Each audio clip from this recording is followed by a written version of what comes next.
Laudetur Jesus Christus, Vatican and World News.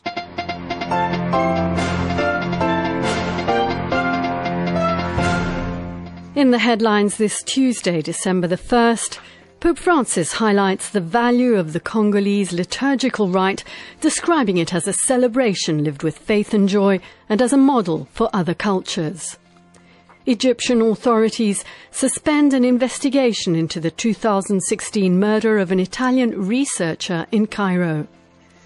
And we highlight a Christmas initiative in Rome that aims to reach out to more and more people in need due to the impact of the coronavirus pandemic. In the Vatican, I'm Linda Bordoni. Papa Francesco è il messale romano per la diocesi dello Zaire. That's loosely translated as Pope Francis and the Roman Missal for the Diocese of Zaire. It's a newly published book from the Vatican publication house Lev, and Pope Francis has sent a video message highlighting that it is inspired by the testimony of a celebration lived with faith and joy of the Congolese Church. Father Benedict Mayaki tells us more. Pope Francis on Tuesday sent a video message on the occasion of the presentation of a book titled Papa Francesco e il Messale Romano per le Diocesi dello Zaire, loosely translated as Pope Francis and the Roman Missal for the Diocese of Zaire.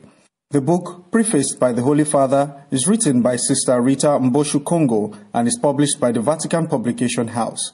In the message, the Pope highlighted that the event was a very important occasion for the Church in Africa. He pointed out that the book's subtitle, A Promising Rite for All Cultures, is the testimony of a celebration lived with faith and joy.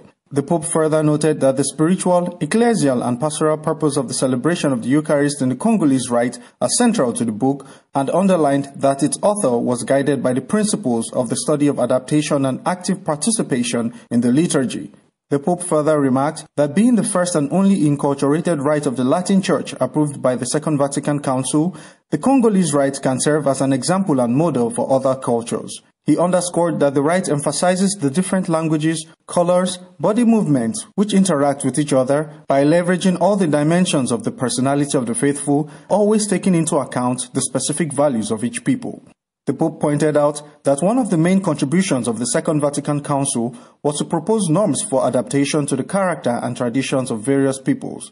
Pope Francis also recalled the appeal in the post-synodal apostolic exhortation, Querida Amazonia, to take up in the liturgy many elements proper to the experience of indigenous peoples in their intimate contact with nature, and to stimulate expressions in song, dances, rites, gestures, and symbols. This publication, the Pope affirmed, reminds us that the true protagonist of the Congolese rite is the people of God who sing and praise the God of Jesus Christ who saves us all. I'm Father Benedict Mayaki. In other news, authorities in Cairo have suspended an investigation into the 2016 murder of Italian researcher Giulio Regeni. Nathan Morley reports. 4 years after his death, the killer or killers of student Giulio Regeni still remain unknown. He went missing in Cairo on January the 25th, 2016. His disfigured body was found 9 days later in a ditch by the side of a highway. A post-mortem examination found he had endured torture before his death from a broken neck. His murder caused a diplomatic spat between Cairo and Rome, with Italian prosecutors accusing Egyptian officials of misleading the investigation. Italian prosecutors are reported to be planning to put up to 5 members of the Egyptian security forces on trial in Italy in absentia. They suspect that Mr. Regeni was killed by Egyptian security forces because of his research into independent trade unions. It's a subject fraught with controversy in Egypt. For their part, the Egyptians deny the accusations of the Italians and say the student may have been the victim of a simple mugging by a criminal gang. They've also said that Mr. Regeni's body was found naked, and that may suggest there was a sexual motive behind his death. The Italians have rejected both of those suggestions. Mr. Regeni's family has called on the Italian government to recall its ambassador to Egypt immediately. For Vatican News, this is Nathan Morley reporting.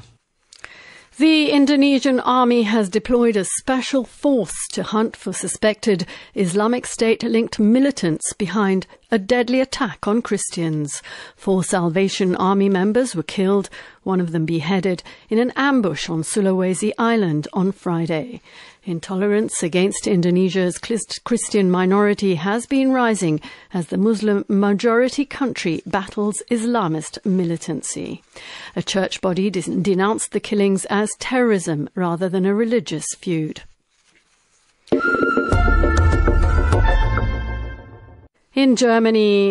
In Western Germany, at least 2 people have been killed and several others injured after being hit by a car in a pedestrian area in the city of Trier. Officials say the driver, a 51-year-old man from the region, has been arrested. The circumstances of the incident are still not clear. Investigations are underway. In Brazil, armed men violently stormed the southern city of Criciúma, mounting an assault on a bank. Shooting reportedly started about midnight local time and lasted more than an hour. Footage posted on social media showed men with guns on the streets. During the assault, the mayor urged people to stay at home. A security guard and a military police officer were injured. The target of the raid was Banco do Brasil in the center of Criciúma. The bank has not yet commented on how much money was stolen. And also in Brazil, a report by the country's space agency says deforestation of the Amazon rainforest in Brazil has surged to its highest level since 2008. It says a total of over 11,000 square kilometers of rainforest were destroyed from August 2019 to July 2020. This is a 9.5% increase from the previous year. The Amazon is a vital carbon store that slows down the pace of global warming. Scientists say it has suffered losses at an accelerated rate since President Jair Bolsonaro took office in January 2019. The Brazilian president has encouraged agriculture and mining activities in the world's largest rainforest. The Amazon is home to about 3 million species of plants and animals and 1 million indigenous people. And in Denmark, a court has jailed 2 brothers for 14 years for murdering a friend on their holiday island of Bornholm last summer. The killing of Philip Mbuji Johansen, who had a Danish father and Tanzanian mother, had stirred fears of racism. However, no charges of hate crime were brought, even though prosecutors said they could not rule it out. The accused were found to have inflicted a prolonged and brutal attack on their victim. They were found to have inflicted 39 separate wounds on their 28-year-old victim on the 23rd of June. Pope Francis created 13 new cardinals in a consistory held on the 28th of November. Cardinal Mario Grech, who was made cardinal by the Pope just 1 month earlier in the consistory of the 25th of October, spoke to Vatican Radio about the peculiarity of a consistory in the time of pandemic and of the importance of the Pope's words during his homily. It was an extraordinary and very intimate experience, even though the assembly was a reduced one. I felt that Jesus' eyes were set again on me to recreate me again as a Christian, first of all. And this means that I have another call, another opportunity to say yes to this call so that I can follow Jesus, be his disciple, and hopefully I will commit myself to help others to be on their way towards Jesus. In his homily marking the occasion, Pope Francis warned of the types of corruption present in priesthood. How did these words resonate with you? Listen, we are all human beings, although we have the grace of God, but human nature is and remains human nature, a weak human nature. So we are not free from the temptation of getting corrupted. And when I say corrupted, corruption in the wide sense of the word. For example, if our ideas do not remain so clear, then for me that's a very serious corruption, because we would not be able to live up our call with fidelity. And this means we will do a disservice not only to God, to the Church, but also to humanity. And finally, as we all know, Christmas is the time for giving, yet for some, this holiday season seems different. Many people are stuck at home as governments across the globe prepare to limit families' ability to spend time together in view of the COVID-19 pandemic.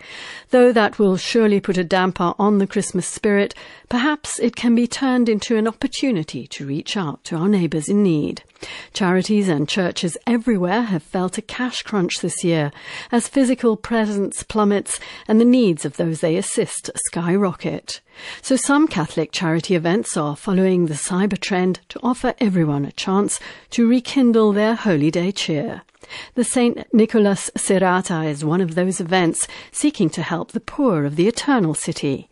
Father Steve Petrov, the event's organiser, spoke to Devin Watkins about how people everywhere can get involved.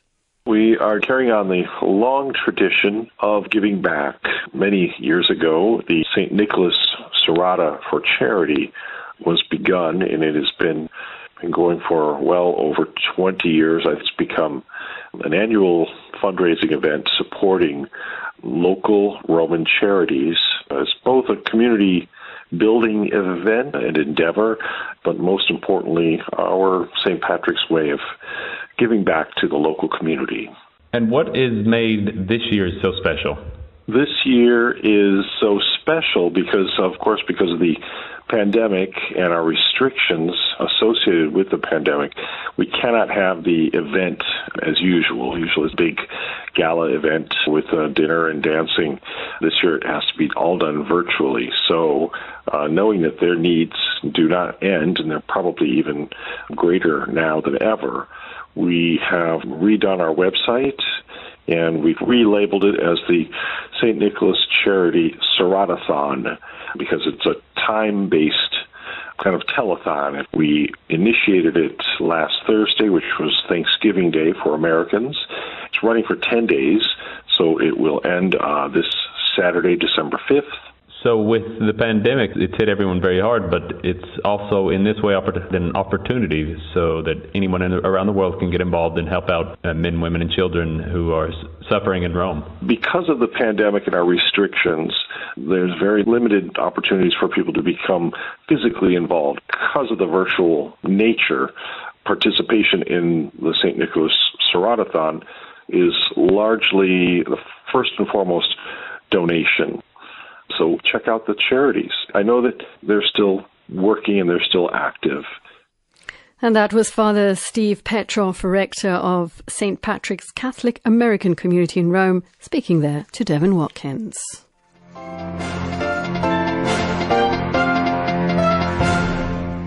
That brings us to the end of this edition of Vatican and World News. You can follow us on our web portal, on Twitter and on Facebook.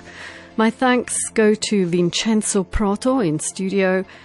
Do join us again tomorrow at this same time. Meanwhile, in the Vatican, I'm Linda Bordoni. Bye-bye.